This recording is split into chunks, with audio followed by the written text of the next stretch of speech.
some ideas in mind, as Jovanka mentioned, of the white knight dropping back with a check, but the other move you mentioned, the defensive resource, will end this game because one of white's pride and joys, those knights, it has been removed.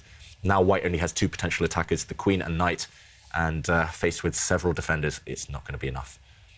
Magnus just ruthless, and yeah, I think that's the clincher of this move, because there were some threats actually, but Magnus had calculated ahead and foreseen those threats. He just followed the rules, right? I mean, I'm sure Magnus calculated it all, but he was kind of aided by the rule that, you know, when you're in danger, trade off your opponent's attackers, and you have to remember 3 is the magic number, and there were 3 potential attackers brewing, and Richard unfortunately had to take a timeout to capture the bishop, and queen and knight is not going to be sufficient.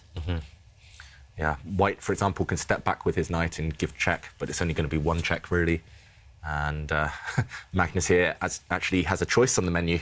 Which rook do you capture? Both of your black knights have a choice of rook. What would you go for, Jovanka? Or would you just kind of be really cold-blooded and just not capture either rook? Because you can maybe capture the next move. Yeah, I mean, exactly. You have your choice for a feast. So, you know, those rooks are... leave them be, and instead probably take time out just to clarify the danger, potential danger around the king. Yeah. How to do that? Haven't quite figured out how to do that. Well, maybe there might be some kind of pesky, perpetual idea, is there?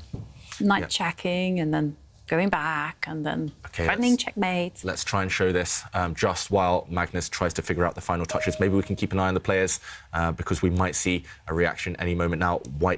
White's rook has indeed dropped, and this rook is attacked as well. Jovanka mentioned a check, but the problem is the king hides in the corner. And, OK, this is going to happen. No more checks. And also there's tension between the queens. So white's knight, I think, is going to jump back to where it came from, threatening to deliver a checkmate.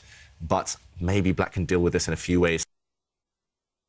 And one of them I see is just to bring the rook across and act as queen and knight actually teaming up, threatening checkmate on this square, but black can just defend with his rook. And I think we're going to see this. This rook acting as a defender might just end the game. Richard might well resign here because he's simply a rook down and another rook attacked. And let's go back to the players. Will we see a result after this last move? This rook move, using the rook as a defender, will end the game. Just not enough attacking pieces left.